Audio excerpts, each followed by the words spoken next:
everyone. My name is Sarah Lindberg. I am the Associate Director of Admissions here at Mary Wash. I may look familiar to some of you. I've been on quite a few of these. I also run the parent Facebook group for the class of 2025.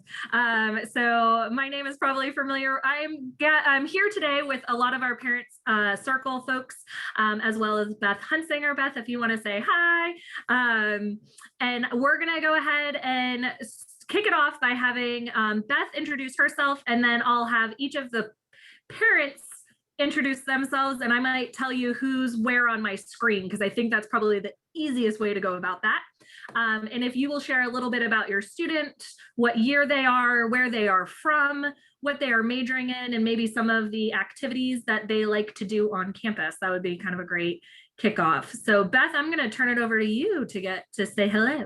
Okay, hi everyone, and thank you so much for joining us tonight. My name is Beth Hunsinger. I am a 2001 graduate of Mary Washington College, now the University of Mary Washington, and very proud now to be working for my alma mater since 2015. And we're just really glad to have you all here tonight. My role tonight is really just in a support role because I work with the parents, some of the parents who are here on the panel as part of our parent leadership circle. And so I'll put my email address in the chat so that you all can reach out if you were interested in learning any more about the parent leadership circle. But enough from me.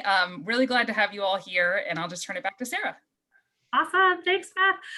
Two housekeeping items that I forgot. One, we are in the meeting format of Zoom. I think you guys all might be used to that by now, but that does mean that we can hear and see you. So we would ask that everybody remain muted. And if you have a question, raise your hand and you can ask it live if you want to unmute, or you can use the chat box. That also means that your video is showing as well. And we are recording tonight.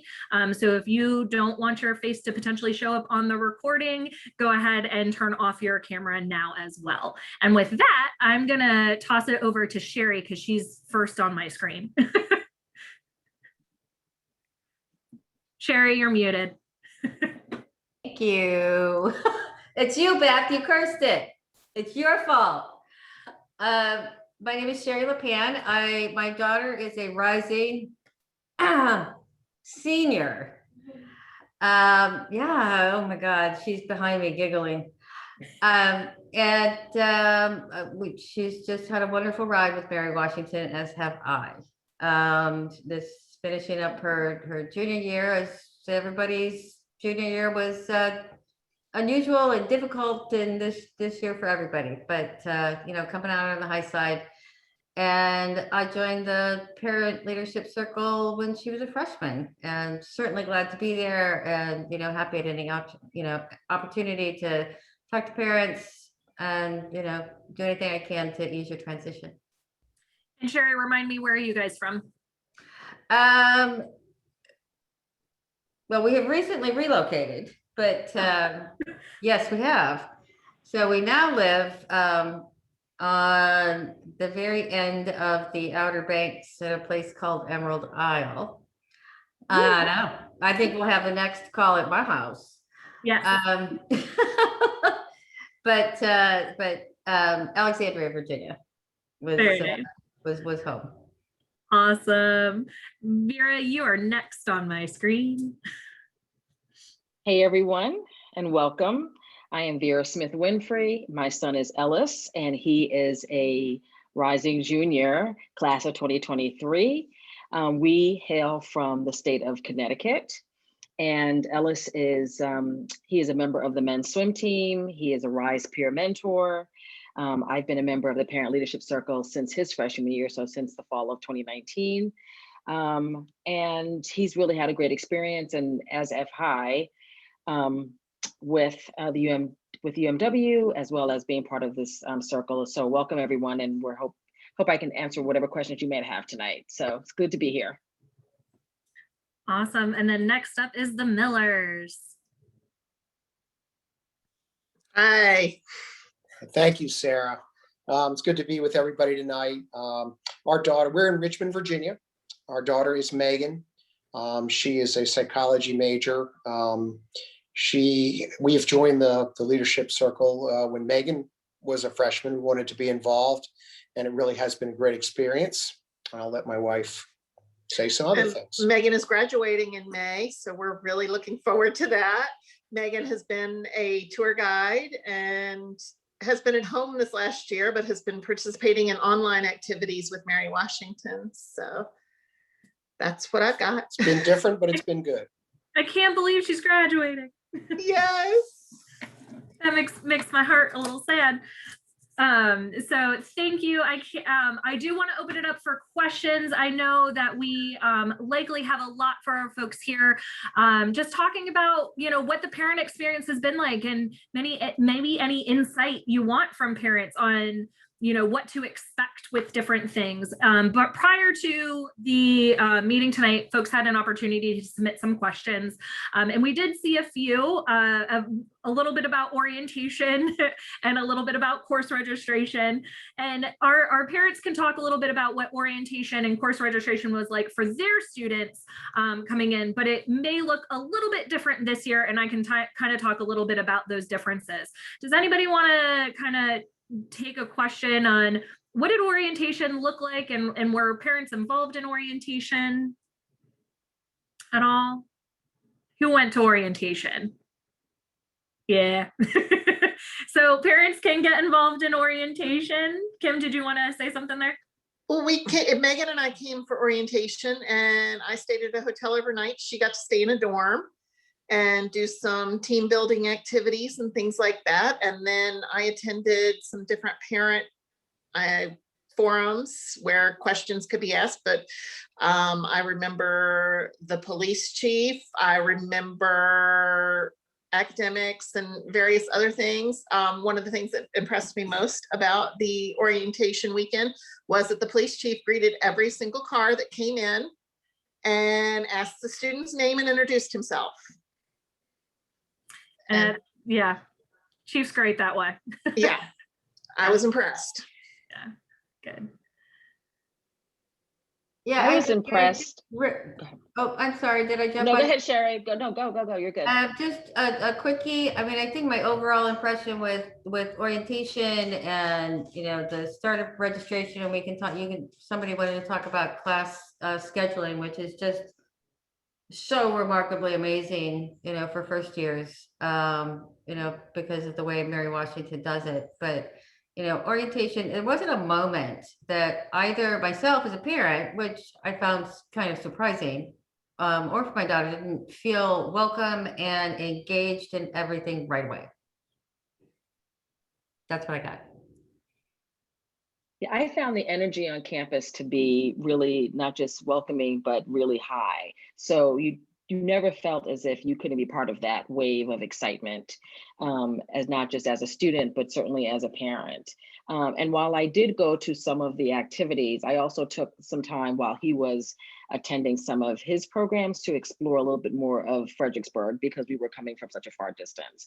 So I really wanted to know what was in the vicinity, if he should need a grocery store, or if he needed to get to Target, or, or something else, or, where the, health center was, or, how far everything was, whether it be walking distance or a car ride. So I found that to be really useful to me, just familiarizing myself with the community, which was really quite lovely. Awesome. And you found all of those needed things right in vicinity of campus too. So very good.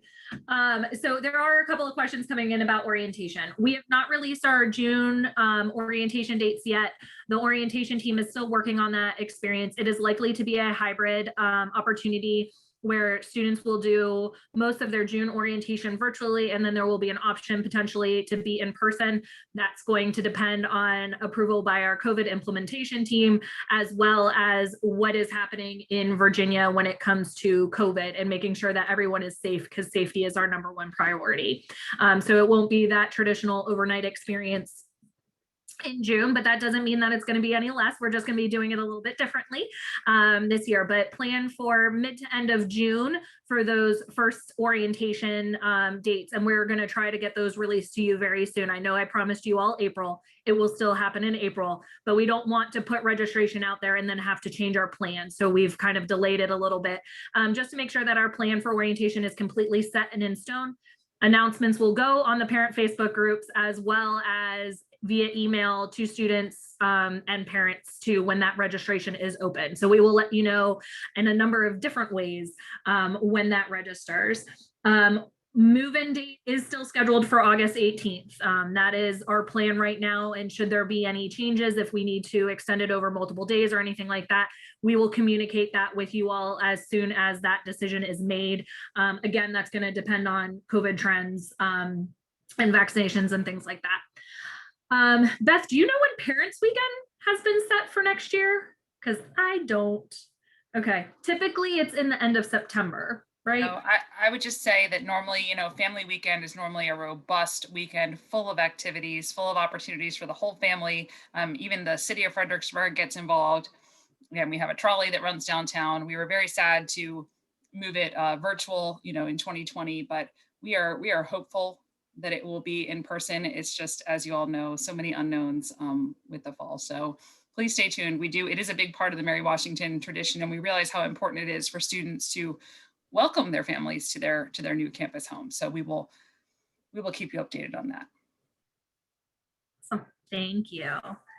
A question for our parents. I'm interested in roommate matching experiences and what worked for your student. Their student currently is on the Facebook page and the roommate portal, but hasn't really had any luck finding anyone. Does anyone want to talk about their students' roommate matching experiences? I think my suggestion is to allow your student to answer the questionnaire as opposed to the parent answering the questionnaire for them. And then my second recommendation is that they be exceptionally honest. So if they don't like to get up early, or they're really neat, or you think they're neat and in fact they're really messy, then they should really be honest about that. So that I think that it makes a better matching experience so that there are no surprises. And I think that if they're an early riser, or if they're a member of a team, you may want to make sure they're being as specific as possible about that too. So that way their schedules seem to match a little bit better versus someone who may be up for early morning practices versus someone who likes to sleep in late, because you don't want to have any conflict. And the other piece about that is I would certainly recommend that once they are matched, that they work on a type of roommate agreement that they discuss, well, who's going to be cleaning, or I'll be responsible for trash. If you be responsible for, this week, can you do it next week? They start those conversations really early in their relationship, because it can make for a very long year if they let things kind of fester or they never say anything. So those are my two recommendations as far as roommate matching. Awesome. My daughter didn't roommate match. She decided she was going to, just find a new friend. And, she decided to do total luck of the draw, and it turned out just fine. They had a fine year with no issues. They didn't end up being friends for, the rest of their lives, but they had a great first year together. So there's no guarantee that if you match, you're going to find your perfect match, and, keep that in mind. I think that's a really good point that Sherry brings up, that, roommate situations and everything, you want a kind, respectful person that you're going to be living with. And you'll find that our students are kind and respectful at Mary Washington. It may be your best friend, but it may be somebody that you live with for a year, and then you find other people to live with moving forward, sophomore, junior, and senior year. So there are those that find that person and stick with them all 4 years. I stuck with my suite mate all 4 years at Mary Washington, but had different roommates kind of in and out. So she and I never actually shared a room, which was best for our friendship too. So have your students considering that as they're thinking about roommates. You may know someone else from their high school that's attending Mary Washington too. Really have them think deeply about whether or not that person should be a roommate for them as well. Let's see, what else do we have in here? There was a quick question about vaccinations. From what we have been told from the COVID implementation team right now is that we are going to be strongly encouraging all of our students to get vaccinated when they have the opportunity to be vaccinated. They are going to continue to follow the guidance from VDH and the Rappahannock Area Health when it comes to vaccination. So right now it's a strongly encouraged to vaccinate when you have the opportunity. Let's see.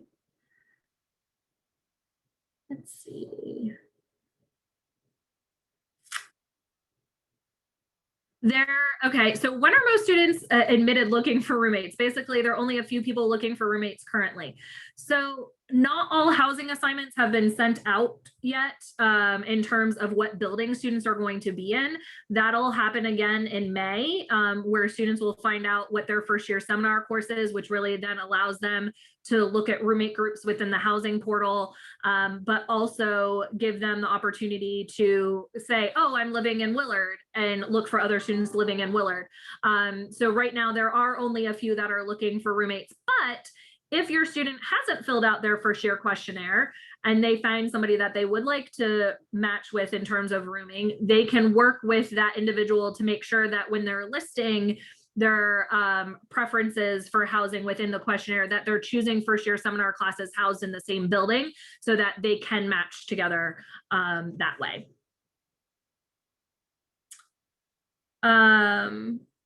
Are there other communication options for students such as Discord groups? Joe, are you referring to something outside of the Facebook group? Yeah, I'll just go off mute. It's just that I found that, like, for instance, with our teenagers and our scout group, young people don't use Facebook. It's for us old people catching up with our old high school classmates primarily and grandparents. And I know, like, they use things like Discord, or which I have no idea what that actually is. I've just heard that word. And a variety of other communication options instead to communicate with each other. So I'm just wondering if there are other avenues that have been set up for the prospective students to communicate other than Facebook that may be more consistent with how people of their age actually communicate. So there are a couple of different options. So I will say the admissions office does run a Snapchat account. So it's at Mary Wash on Snapchat. If you or your students would like to follow us there, and we put announcements there, and people can ask questions that way. We do have some super savvy students. We do not have an official class of 2025 Instagram, but someone has started one. That is not an official avenue to get information from the university, though. So if you're looking for something that's class sponsored by the university, it's going to be the class of 2025 Facebook group for students.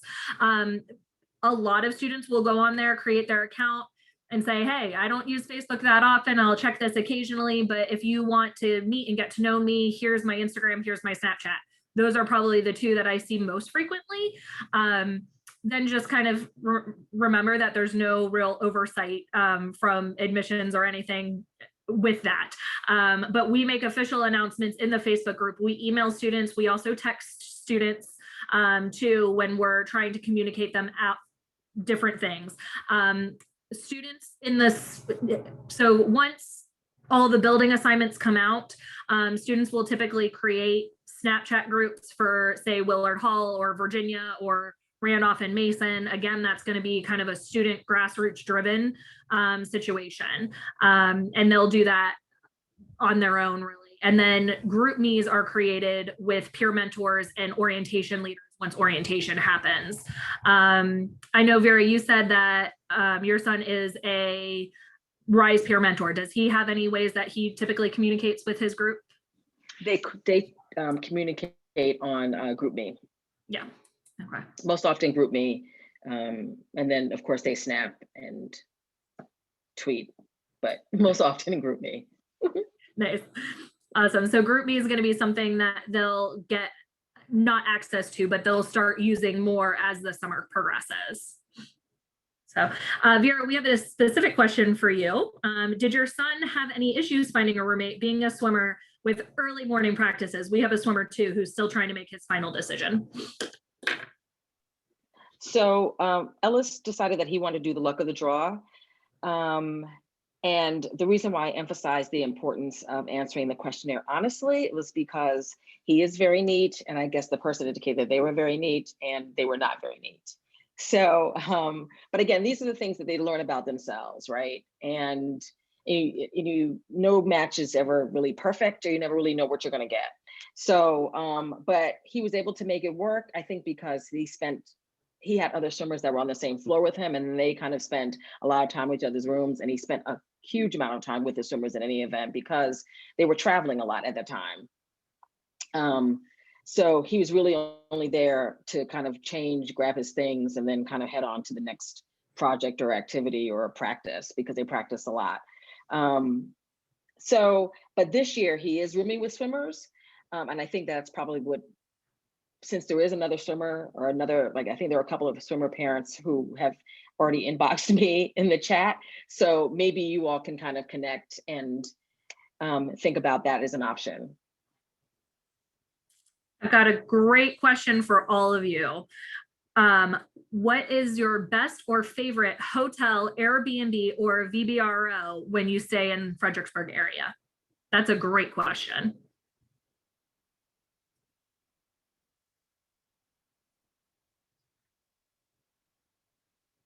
I can't say that we really had a favorite. There are a number of good places around Fredericksburg. It's overall, the area is a pretty good area, and it's not really hard. Any of the major hotel chains, and also we haven't stayed too often because we're an hour away, being in Richmond, so it hasn't been as much of an issue in our case.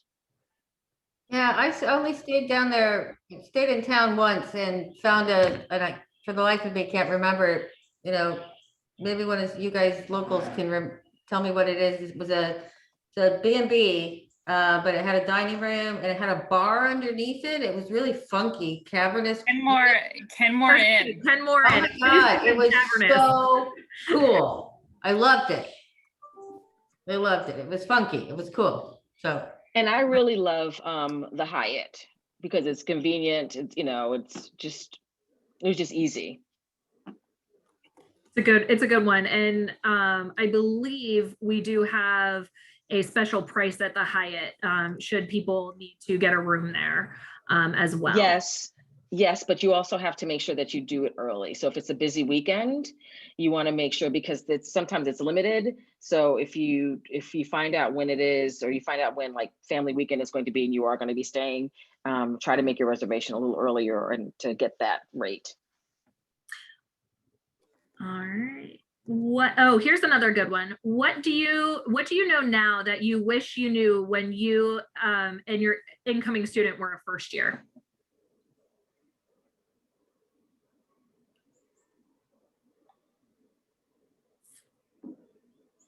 That it was okay to let go. And that's all of it, let them do it. Let them get their sea legs and let them fly. I just really, they can do it. I completely agree. Good. Tell them to be open to new experiences. Really, even if it's something they don't really want to do, an activity that the campus is offering, tell them to do it. They might find something that they really like. Yeah, we told Megan that the time that she spends there is going to go by so fast, and we didn't want her to potentially leave with regrets. I didn't do this or I didn't do that. And we said the worst thing you can do is not do it and regret it. And if you go to something and you don't like it, then you leave. And she tried lots of new things and she didn't leave any of them. She got something out of every single one, whether it was a dinner or a movie or a show or a speech or something that she attended. And so that really went a long way.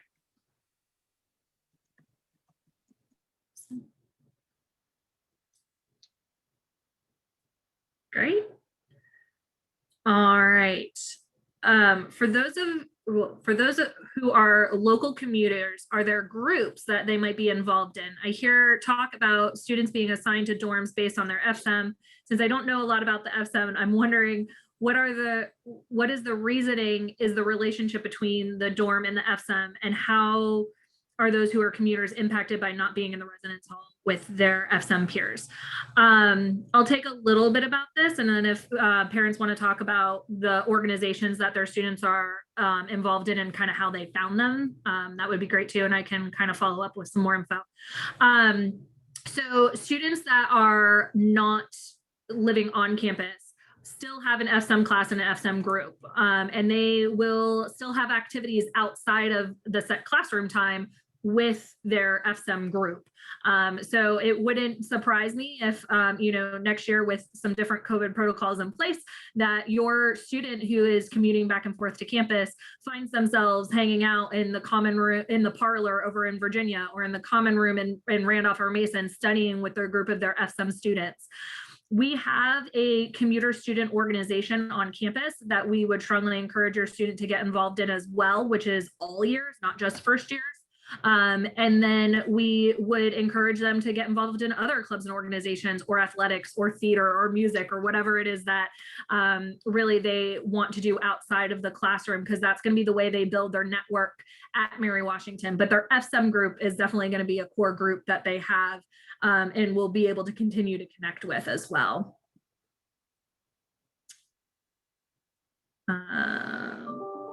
When shopping for students, for the student dorm room, did you find something that seems like a good idea but was completely a waste of time and money? The Porsche. It just didn't really need it. Didn't really need it. Didn't need the car, huh? No, that's a great question. I think she ran across her, found a list of some things. And basically, I think one of the things was probably like the fridge and things like that. And if you know who your roommate's going to be, and you can coordinate some of those things, so you don't each show up with a fridge because they probably don't need it, things like that. But, one of the things that wasn't on the list of things to bring in that she did need was a step ladder to get into bed. Because even at its lower, if you set it at like the lofted position, I guess, of the standard bed that's in the room, there's enough room to stick storage things under there, but it's tough to get in and out of the bed. So we had to go to Target that day and get a step stool for her so that she could do that. But she also then was able to reach the top of her closet. So step stool, that was the thing you forgot. Yeah, didn't know she'd need. Yeah. Sherry or Vera, anything that was extraneous, or maybe that you didn't have that you wanted? The fact that the kids have everything at their fingertips. I mean, they order it and Amazon delivers it the next day, or, because they're not remote and there's so much that's right there. I mean, the few things that she didn't have, and trust me, she had everything on every list I could find. And she brought home, all the boxes of school supplies that, they're sitting, in a storage space now. I mean, all the stuff, I mean, everything's online. I mean, they don't, a printer was a great thing to have. The refrigerator, her roommate had it, and they never plugged it in. And, they were never really in their room to need a refrigerator. They, were at the cafeteria or someplace else, and, you didn't really need a refrigerator for that. And if they ever had any leftovers, they stuck them in the fridge and, down in the common kitchen. So, I mean, my thing is she packed way too many things to wear, just, keep it to a minimum. I mean, we looked like we were moving her into a 3-bedroom house when we took her down, and I don't need that much stuff. It's a little room. Yeah, I would have said the same thing. I think that less is more. I think the only thing that we found he had too much of, and we ended up taking some stuff back with us on the same day that he moved in, were school supplies. But the one thing that he found really valuable was to have the almost like an egg crate foam mattress that goes on top of his mattress. Yeah, I got a comfort. high-end one of those with the real cooling foam, because you're right, I forgot about that. Yeah, that he really liked that. That certainly was really useful. I got more of a high-end one. You can find them absolutely on Amazon. I had one that actually came with a cover that you can remove and wash. And I think that that would certainly be useful to any student who's living in the dorms. But I also, I think that they did coordinate as far as who was bringing what in the room. He barely used the refrigerator, as Sherry said. He used the refrigerator in the dorm, in the common area. And the one thing that I will say is it's still fun purchasing a lot of things until you find out the dorm. You get your dorm assignment, and then you can actually go online and see the configuration of the dorm room. And then you can kind of get a sense of the size of it, because then you'll have a better sense of what you should bring and what you shouldn't bring. I think that would really that's probably most helpful for most people. Great. Awesome. I wish I remembered to bring an Ethernet cord. So while our campus is Wi-Fi capable in the rooms and across campus in all buildings, you get a more reliable stream of connectivity if you have an Ethernet cord. So parents, put that on your list for your student. They may tell you they won't need it, but it's a good idea to have it, and have it in the drawer if they don't even plug it in all the time, just in case. Any advice on dining plans, on meal plans? Or let's just talk about food in general. Have you guys had it? And what do you like at Mary Wash?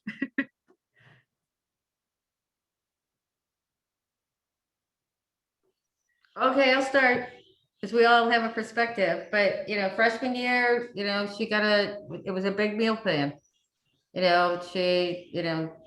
Whatever one was recommended was the way we went, and it had lots of swipes and, but also lots of flex that she could go, off and do whatever she wanted, because she didn't know. And that was really, it was a good safety. She had some left, yep. But, I was glad that she was covered while she had it. And, she took advantage of everything. It was a great way for her to congregate with new people in the cafeteria. But, run into class, she was also using her swipes.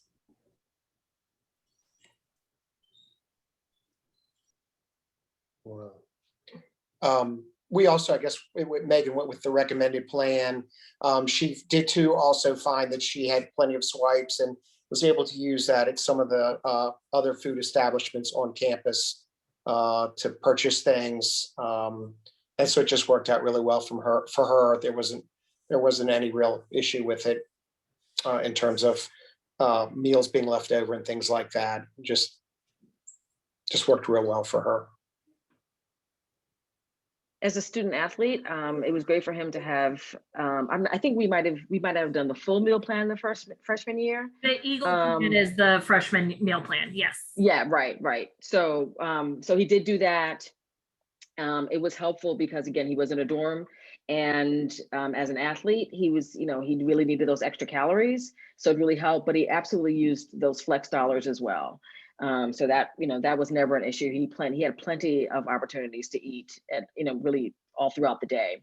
And then sophomore year, he moved into Eagle Landing, and fortunately he really likes to cook. So we did significantly drop the recommended meal plan. Like, he went down to far fewer meals because they were right next door to the grocery store, and he enjoys cooking.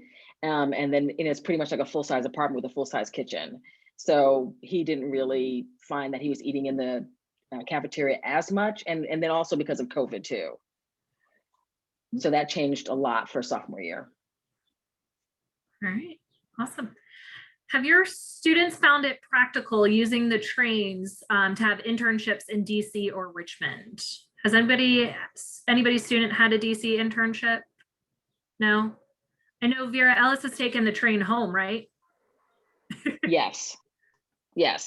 And for us, it is really our preferred mode of transportation versus him flying in.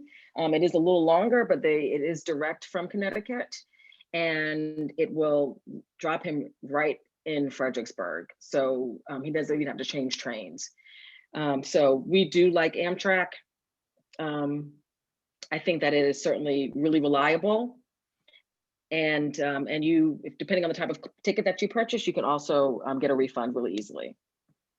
if you're doing the Amtrak DC Fredericksburg, commute during commuting hours, it's a great option. But if you're trying to do a kind of a flip, if you're trying to travel later, you try to go during the day out of Fredericksburg, the more difficult it is to find, trains that run.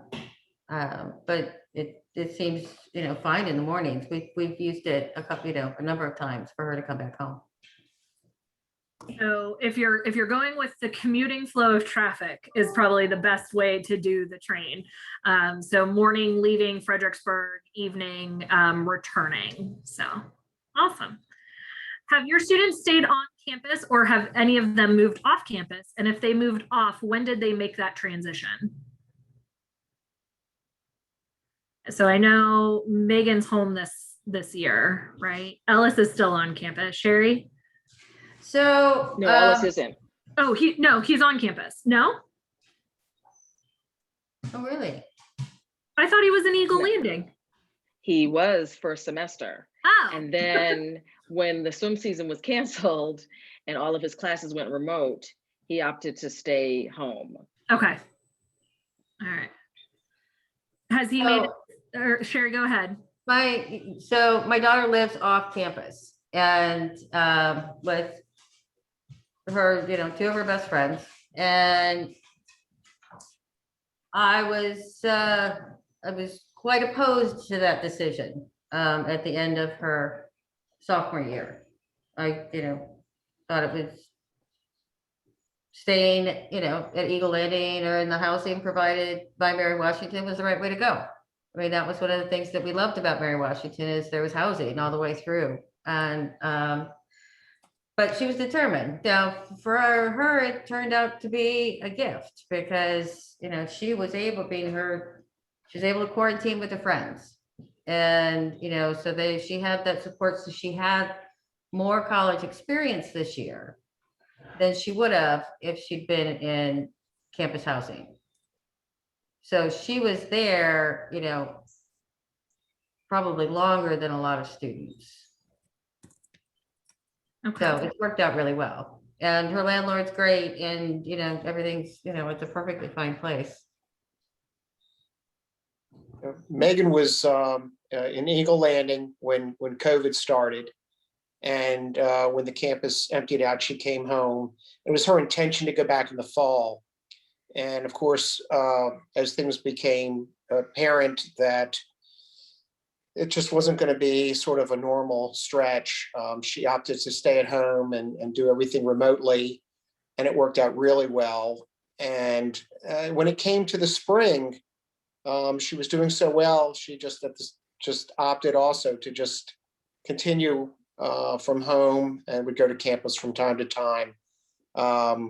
And it's worked out really well for her. And I think that it really was her decision. We told her she could do whatever she wanted to do. And that was where her comfort level was. So that's what she did. And Vera, has Ellis made a plan for next year? Is he going to be on or off campus? Does he know yet? I think that he and a couple of roommates are looking to move off campus. So I'm in the same thought as Sherry because we are from out of state. I prefer her to stay on campus, but again, he's almost 20 and there's only, I want him to have his wings and make the decision about where he wants to be and how he wants to do it. To a certain degree, right? To a certain degree. But I think that he'll make the right decision because of the type of person that he is. So, and he really did enjoy Eagles Landing, except for the fact that, it just all of his classes, and then he was willing to come back with all of his classes going remote. But then when the swim season was canceled, it just felt a little bit more restrictive to him. And he was able to do more practice at home and able to still work and go to school. And so he had a little bit more flexibility and still be able to stay connected with his teammates online. And he's still a RISE pre-mentor online as well too, because all of their programming through the James Farmer Multicultural Center he attends, all that stuff, NAACP, all that stuff happens online. So he's still be able to very much engage.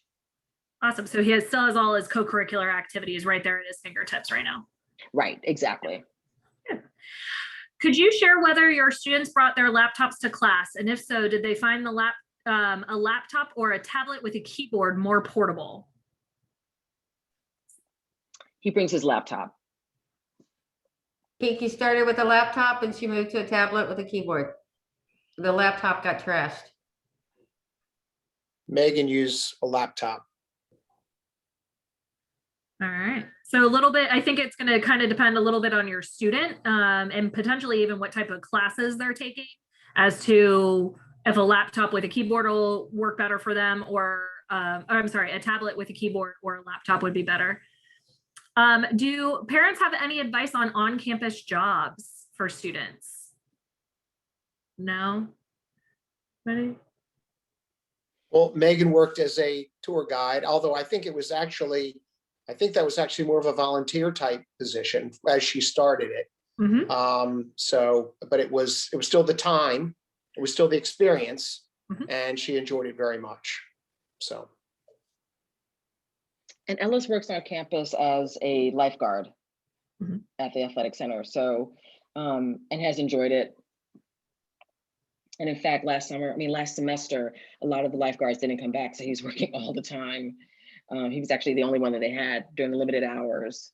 So he's been able to kind of, I guess, transfer those skills. And so he's been happy to be able to do something because it got him out of the dorm for a while. And he did that freshman year and for first semester sophomore year. Just added in the chat that student employment opportunities are posted at careers.umw.edu. There's a whole student employment section. There are lots of different things. I mean, you know, if somebody's more interested in working in an academic department or in an office setting, or like Ellis, you know, in a more active setting like a lifeguard, there are lots of things, and it's a great way to meet faculty and staff and earn some extra money. Yeah, and yes, you can work in admissions as a tour guide. And I know Beth has student callers over in advancement and alumni, and also they also have student ambassadors within alumni as well. So their jobs are everywhere on campus. Swiping cards in the dining hall, to working for catering, to swiping cards in the fitness center. There's lots of opportunities for on-campus employment, and working on campus, especially for a student who's early in their transition to Mary Washington, is also a good thing because we know what it's like for our students and what the expectations are for them in the classroom. And there can typically be a little bit more flexibility with an on-campus job. Say you have a big paper or they, you know, have a test coming up, or they come into the office and I can see that they're visibly stressed because of one or other things, right? We have a little bit more flexibility to let them go be students, go do what you need to do. We'll take care of this as long as the tours are covered a lot of the time. So having an on-campus job, especially to start, is a good thing. And then parents can also feel a little bit more comfortable because there's probably another there's some staff or faculty that are acting as some good mentors and parents away from home for them too, that are keeping an eye on them and making sure that they're getting everything that they need to. So can students be remote for some classes and in person for others, or is it all or nothing? This year has been totally different with COVID. So for this year, we have students that are in person and online. We have some students that are all online. We have some that are doing all in person. Next year for the fall, 90% of our classes will be offered in person. So that is currently our plan, is to move back to more of what we would say what is normal for Mary Washington, with 90% of classes in person and about 10% online. Has anybody's student had a job off campus or worked a internship experience?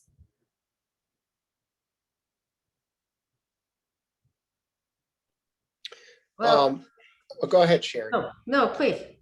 Oh, thanks. So Megan, again, being remote this semester, she's picked up a part-time job.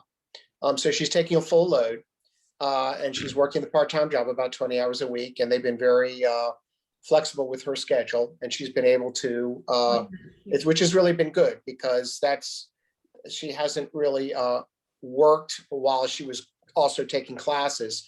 So it's letting her sort of achieve that school work balance. And so far, so good.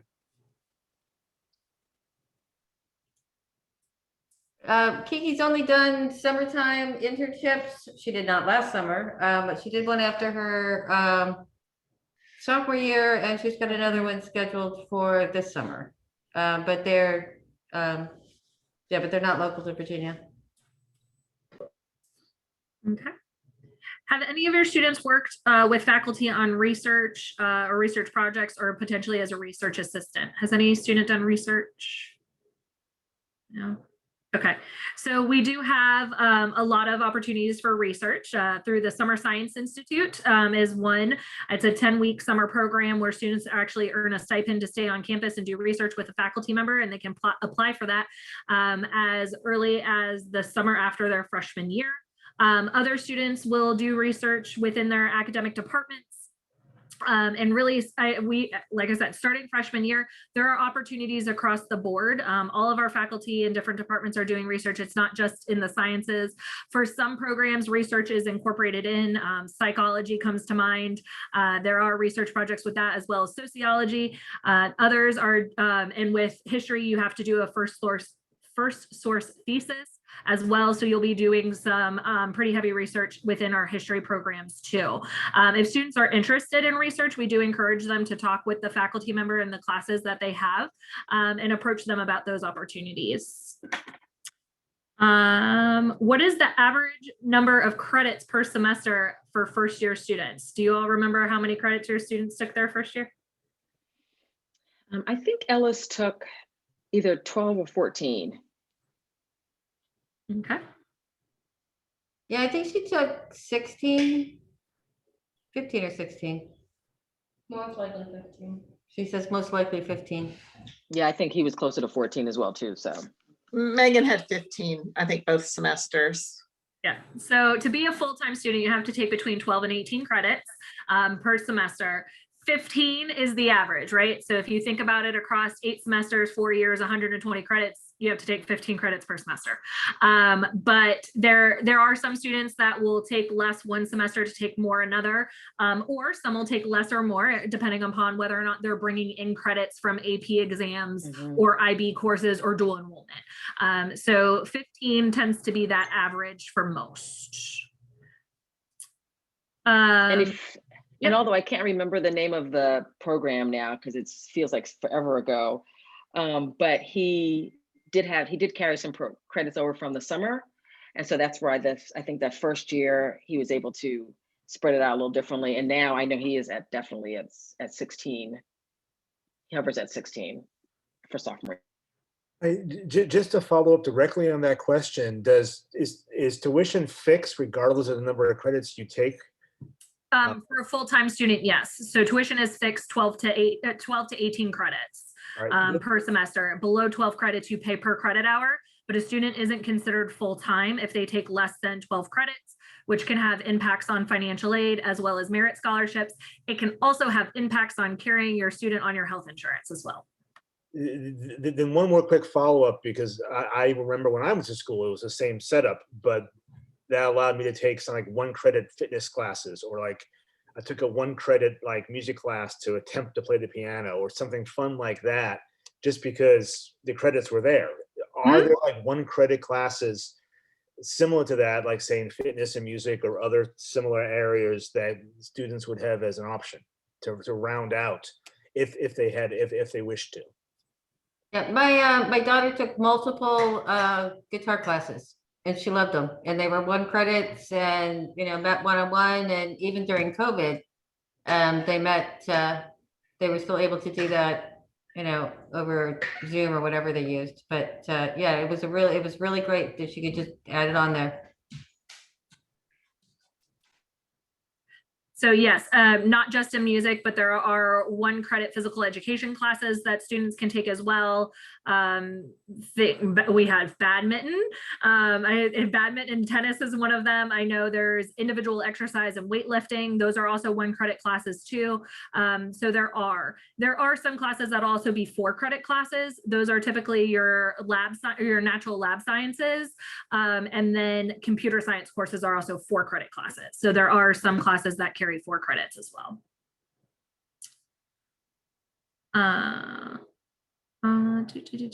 Let's see here.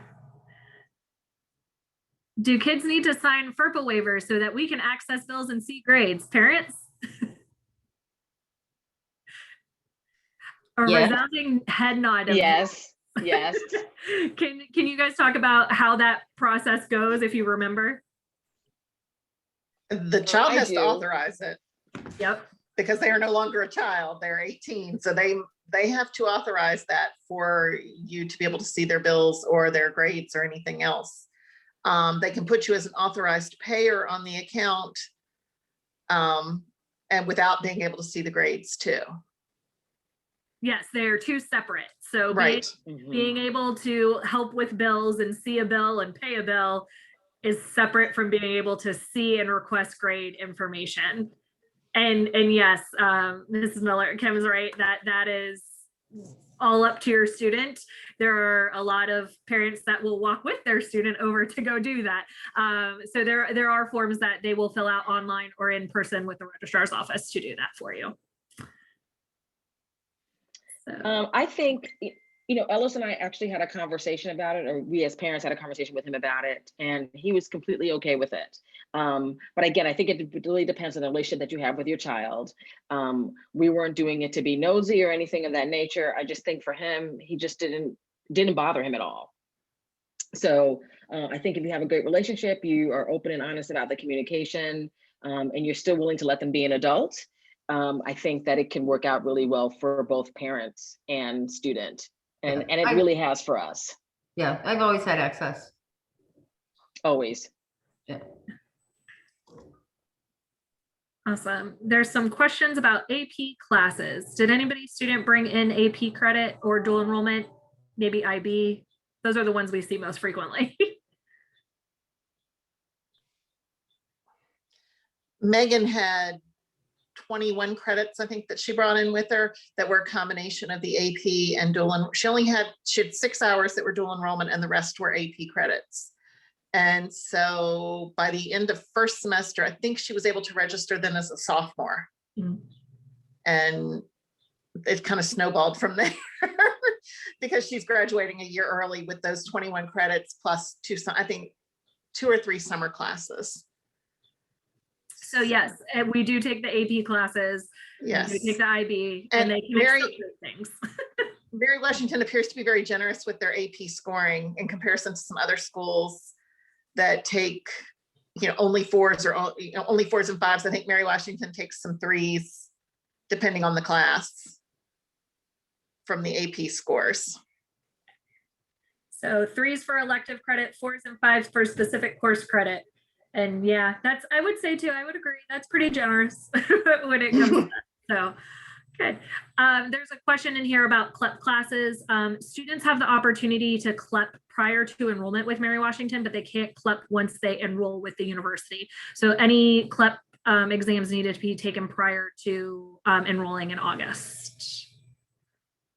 All right, I think that might have caught us up on questions, and we have about 5 minutes left. Oh, speaking of being 18,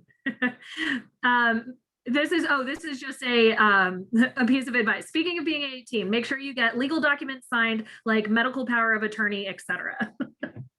So yes. Yeah, I would agree with that. It's not expensive, and absolutely necessary, because heaven forbid if something happens, they're legal age, you can do nothing. So a good attorney who's very familiar with drawing those up, it's quick, it's easy, and it's something to have in place for sure. Great advice. Oh, a whole bunch of questions just came in.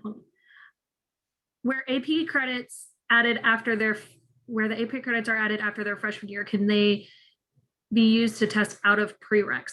So AP credits should all AP credits should be added before a student starts their first semester, their freshman year. So typically for AP classes that are being taken this year, those courses will have those scores by July. So it's important that your student requests College Board to send them over to us so that the Office of Academic Services and the registrar can update what credit they're getting. And students, even though they're meeting with their advisors in June and July, that's the kind of the time frame for that, they will still be able to make adjustments to their schedule until the end of the first week of classes. So if they end up getting credit for something that they weren't expecting, they can still make a change to their course. And to clarify on the CLEP, it's enrolling in August, not the enrollment deposit for taking CLEP credits. That was another question. And about health insurance, students are able to stay on health insurance now. I think it's until 25 or 26. And so I think you need to explore that with your personal health insurance. Does anybody have any kind of experiences with keeping their student on health insurance? No. Okay. I think it's pretty straightforward that they can stay on as long as they're a full, I believe as long as they're a full-time student. So taking 12 credits.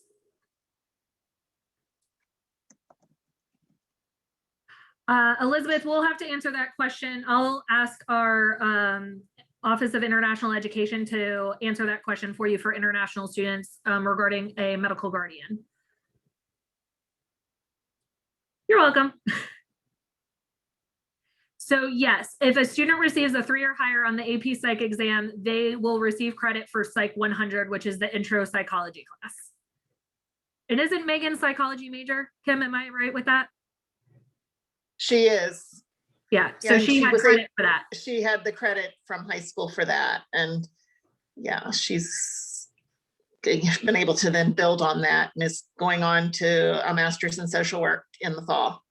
Awesome. So this is Joe just following up. So so her first psych class was psych, I guess, 102 instead of 101. She just moved on to what would normally be the second year class, or did she retake psych 101 there just to be more plugged into her cohort and She was able then to move from the psych 101 into like the 200 and 300 level classes. All right. So Psych 100, which is our intro psych class, is a prerequisite to pretty much all upper level psychology classes. And these are things that your student will discuss with their academic advisor as well. But yes, it's considered a prereq course. So it opens up the opportunity to take some different options. In the chat, I put in a form that talks about like a power of attorney and medical power of attorney. And so it takes you to a website and you can choose the form that you need by state. And that's what I did for Ellis to get the medical health proxy. And then I just had, for some states you have to have it notarized, for some states you don't, but you can actually go in, do the drop down, and then it'll actually give you the form that you need. So I just put it in the chat just now. Thank you, Vera. Hey, Vera, I'm not really smart when it comes to the little chat box. Would you consider emailing that to me?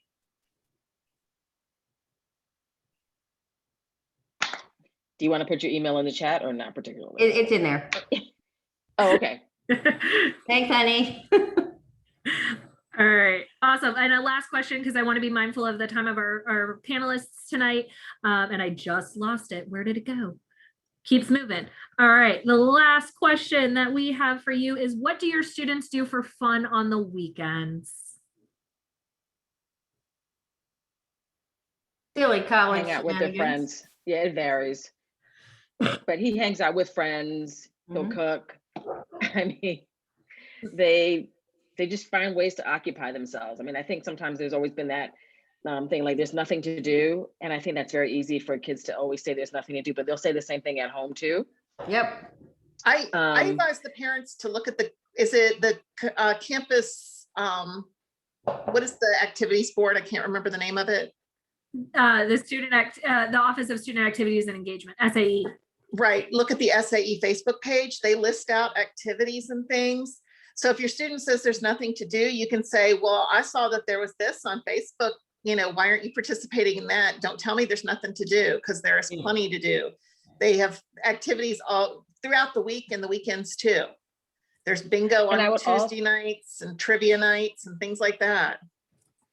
And I would absolutely suggest looking or following as many Instagram accounts that have the UMW in it, because a lot of the student organizations have their own Instagram accounts, and there are always stories about stuff that they're doing and how to follow them. And they're always advertising or promoting their events.